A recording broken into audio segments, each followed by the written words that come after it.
আপনাদের কাছে অল্প কিছু কথা নিবেদন করে আমাদের মূল কার্যক্রম কার্যকর্তাদের সঙ্গে মিলিত হওয়া সেখানে প্রস্থান করব। আপনারা সবাই জানেন যে ইতিমধ্যে 102টা কেন্দ্রে নির্বাচন হয়ে গেছে এবং আরো শুনলে খুশি হবেন, ভারতীয় জনতা পার্টির প্রার্থী সুরাট লোকসভা কেন্দ্র গুজরাটে বিনা প্রতিদ্বন্দ্বিতায় জিতে ইতিমধ্যে 400-র মধ্যে একটা হয়ে গেছে সুরাট কেন্দ্রে। বাকি 399 আরো বেশি হতে পারে। তার মধ্যে বাঁকুড়াকে রাখতে হবে। অনেক ইস্যু আছে, আমরা যখন সভাতে আসবো বলবো, এবং আমরা আমাদের মার্গদর্শক যিনি বিশ্বের লোকপ্রিয় নেতা নরেন্দ্র মোদীজিকেও আমরা বাঁকুড়ায় পেয়ে যাব ভোটের আগে। অর্থাৎ আমাদের অনেক সভা সমিতি হবে, বিস্তারিত বক্তব্য আমরা রাখবো। আজকে আমি একটা কথা আপনাদের কাছে বলতে চাই, এই নির্বাচনে মোদীজির যেমন বিকশিত ভারত, তার গত 10 বছর কার্যক্রমে বহুজন সুখায় বহুজন হিতায়, এইগুলো যেমন বলছি আমরা, সাথে সাথে তৃণমূল কংগ্রেস তার লোকেরা এবং চুরি চোর, মমতা ব্যানার্জির মন্ত্রিসভা চোর, এই ইস্যুতেও কিন্তু এই নির্বাচন হচ্ছে। আপনি কোথায় নেমেছে এদের চুরি, চাকরি, বালি, কয়লা, গরু পাচার, এ তো আছেই। শুনলে অবাক হবেন, গতকাল খাতড়াতে একটা স্কুলে ট্রেনিং ছিল ভোট কর্মীদের, বরাদ্দ 170 টাকার টিফিন, প্যাকেট খুলে দেখা যায় পোকা লাগা পেস্ট্রি, প্যাটিস আর পচা কেক। সব কর্মচারীরা ওই প্যাকেটগুলো ছুঁড়ে ফেলেছে। আপনি ভাবতে পারেন বিডিওদের কাছ থেকে প্যাকেট দেওয়ার ঠিকাদারিটাও তৃণমূল কংগ্রেস নিয়ে নিয়েছে। এই পার্টিটা এত চোর, এত নির্লজ্জ, এটা ভেবে শেষ করা যাবে না। এখানে যিনি প্রার্থী হয়েছেন ওকে সবাই আদর করে বলে কয়লা চক্রবর্তী। আমি 2013 সালে পঞ্চায়েতের ভোটের প্রচারে এসেছিলাম তৃণমূল করতাম। পুরুলিয়া থেকে বাঁকুড়া আসছি, বাঁকুড়া সদর ব্লকে এই চক্রবর্তী জেলা পরিষদে দাঁড়িয়েছিলেন। খুব ভালো ভালো কালারে লেখা, সব জায়গায় কয়লা দিয়ে লোক প্যাকেটে লিখে দিয়েছে কয়লা, অরূপ চক্রবর্তী প্যাকেটে কয়লা। এই লোকটা যে কথা ডাক্তারবাবু বলেছেন, থেকে একটা আমার ভাই বলল রাজনীতি নয় দুর্নীতি করতে এসেছে। এই যে বাগান বাড়িটা, এটাও চিট ফান্ডের টাকা। চিট ফান্ডের সবচেয়ে বড় রক্ষক এই চক্রবর্তী। এত গুণে গুণের আধার সীমা পরিসীমা নেই, যেমন ঝাড় তেমন মাস। মমতা ব্যানার্জি আর তার ভাইপোর ঝাড়ে এর থেকে ভালো মাস হতে পারে না। ডাক্তার বাবু একজন সৎ, পরিচ্ছন্ন, রাষ্ট্রবাদী এবং তার বিরুদ্ধে অভিযোগ করার মতো একটি বাক্য শব্দ কারণ নেই। আপনারা আমাদের এমপি এমএলএদের কাজ করতে দেন না। প্রশাসনিক সভা হয় সরকারের টাকায়, এই জেলার কোন এমএলএ কে আপনারা ডাকেন না, এমপিদের আপনারা ডাকেন না। দিশা কমিটির যার চেয়ারম্যান আমাদের এই জেলাতে বাঁকুড়ার মাননীয় সাংসদ, একটাও দিশা কমিটির মিটিং আপনারা করেন না। এটা ভারতবর্ষের কোন রাজ্য হয় না।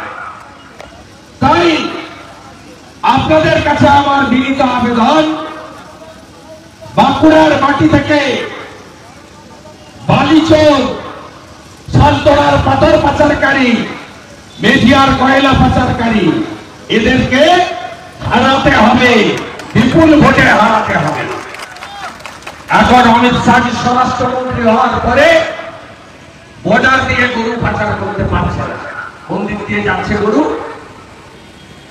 পুরুলিয়া দিয়ে, আপনার এই রাস্তা দিয়ে, বর্ধমান দিয়ে, আরামবাগের ভিতর দিয়ে, উলবেড়িয়াতে সব নৌকা লোড করে ভাইকো বাহিনী নূরপুর দিয়ে বাংলাদেশে পাচার করছে। একই না? কেউ হাঁটিয়ে, কেউ কন্টেনারের ভিতরে।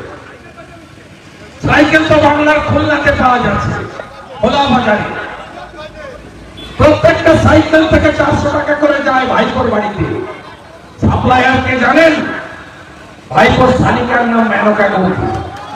মেনকা গম্ভীরের বরের নাম অঙ্কুশ অরোরা, তার বাপের নাম পবন অরোরা, যে সব বালিঘাট চালায়, সব বালিঘাট চালায়। এখানকার পুলিশ প্রত্যেকটা বালিঘাট থেকে 5 লক্ষ টাকা করে মাসে তুলে কলকাতা পাঠায়, প্রত্যেকটা বালিঘাট থেকে। 10টা বালিঘাটের যদি টেন্ডার হয়, 90টা বেআইনি বালিঘাট লুটে ফুটে খাচ্ছে। দেখছেন না যত দেওয়ান লিখন, পতাকা টাঙানো, সব বালিঘাটের লোকেরা যারা বালিঘাট চালাচ্ছে তারাই করছে, সাধারণ লোক নেই। তাই আপনাদের কাছে আমার বিনীতভাবে আবেদন, আপনারা এই নির্বাচনে নরেন্দ্র মোদীজিকে তৃতীয়বার প্রধানমন্ত্রী করতে ডাক্তার সুভাষ সরকারকে দ্বিতীয়বার সাংসদ নির্বাচিত করবে। এটা দেশের নির্বাচন, 543টা আসন আমরাই লড়ছি। এনডিএ 543-এ, তৃণমূল 45, সিপিএম 20। গরুর গাড়ির হেডলাইট। বেল পাকলে কাকের কি? দেশের ভোটে এদের কোনো ভূমিকা নেই। আর দুটো ইস্যু ভুলবেন না, সর্বস্তরে চুরি দুর্নীতি। এই যে ছেলেগুলো চাকরি গেল, সবাইকে অযোগ্য না, এর মধ্যে যোগ্য বেশ কিছু ছেলে মেয়ে আছে, কারণ বয়স চলে গেল। সর্বনাশটা কে করেছে? ঠগি পিসি মমতা। তিনি করলেন, হাইকোর্ট বারে বারে বলেছে যোগ্য কারা, অযোগ্য কারা তালিকা দাও। এরা যোগ্যদের তালিকা দেয়নি, তাহলে মাল নিয়ে দোকান খুলে 15-18 লাখ টাকা করে মাল নিয়েছে যারা, তাদের চাকরি চলে যাবে, ওদের কোনো লাভ হবে না। তাই পুরো ওই মাঠটাকে পুড়িয়ে দিয়েছে। তাই আজকে যোগ্যরাও পথে বসেছে। আমি আশা করব যোগ্যদের জন্য সুপ্রিম কোর্ট পুনর্বিবেচনা করবেন, আর সাদা খাতা দিয়ে অযোগ্যরা যারা চাকরি পেয়েছে তাদের সিবিআই কাস্টডিতে নিয়ে কাদের কাদের টাকা দিয়েছে, এজেন্ট থেকে পিসি পর্যন্ত যেন সিবিআই পৌঁছায়, এটাই আমরা আশা করব। এবং এই পুরো যে রিক্রুটমেন্ট স্ক্যাম, এতে যদি প্রধান কেউ দায়ী হয়ে থাকেন, তার নাম মমতা ব্যানার্জি। 2022-এ 5ই মে তার চেয়ারে, তার সভানেতৃত্বে ক্যাবিনেটে অতিরিক্ত পোস্ট ক্রিয়েট করা হয়েছিল। তাই জাজমেন্টের 17 নম্বর ক্লজে দেখবেন, অতিরিক্ত পোস্ট ক্রিয়েট করার জন্য দায়ীদের সিবিআই হেফাজতে নিতে পারবে। তাহলে মাফলার গেছে, এবারে হাওয়াই চটি যাবে। মাফলার গেছে মদ বিক্রি করতে গিয়ে, দিল্লির মাফলার, এবার বাংলার চটি যাবে। কি রাগ দেখছেন না আমার উপরে? লাফাচ্ছে, পায়ে কাঁটা ফুটলে যেমন লাফায়, লাফাতে গিয়ে আবার ভুলও বলে ফেলছে, বলছে আমাদের প্রার্থী অভিজিৎ। আরে তোমাদের প্রার্থী অভিজিৎ নয়, অভিজিৎ গাঙ্গুলি মোদী পরিবারের প্রার্থী। এই অভিজিৎ গাঙ্গুলি পর্দা ফাঁস করেছিলেন। আরেক রেখার বোন শক্তি স্বরূপা 10 বছর ধরে মারা শুনে রাখো, 15 ক্ষত্রিয় এসসি মেয়েদেরকে পার্টি অফিসে তুলে নিয়ে গিয়ে শাহজাহানরা ভোগ করেছে মাঝরাতে পিঠা খাওয়া। বদলা নেবেন না আপনারা? নেবেন না? সন্ত্রাসকারীর বদলা হবে না? বদলা নিতে হবে। বাকি কথা পরের সময় বলে আমার একদম চিন্তা করবেন না। বিজেপি আসছে, বিজেপি আসছে। যেদিন বিজেপি সরকার রাজ্যে পরের মাসে 3000 টাকা অন্নপূর্ণা ভান্ডার প্রতি বছর এসএসসি হবে। ত্রিপুরার মুখ্যমন্ত্রী মানিক সাহার মতো বিটিটিআই পাস করা একজনকেও বাড়িতে বসাবো না, আমরা সকলকে চাকরির ব্যবস্থা করবো। পরিযায়ী শ্রমিকদের ফেরাবো, কৃষকরা ধানের সঠিক মূল্য পাবে, আর জনজাতি এলাকায় একলব্য রেসিডেন্সিয়াল বিদ্যালয় আমরা চালু করব। সবাই ভালো থাকবেন। মে মাসে একবার নয় অনেকবার আপনাদের বন্ধু শুভেন্দুর সঙ্গে দেখা হয়ে যাবে, দেখা হয়ে যাবে এবং আমরা একসঙ্গে লড়বো। আর ডাক্তারবাবুকে গতবারের থেকেও বেশি ভোটে দিতে হবে। এইবার এইবার এইবার এইবার 25শে মে আসছে দিন, ভোটার দ্বীপে ভোট দিন, ভোটার দ্বীপে ভোট দিন, মোদীজিকে প্রধানমন্ত্রী করতে ভোট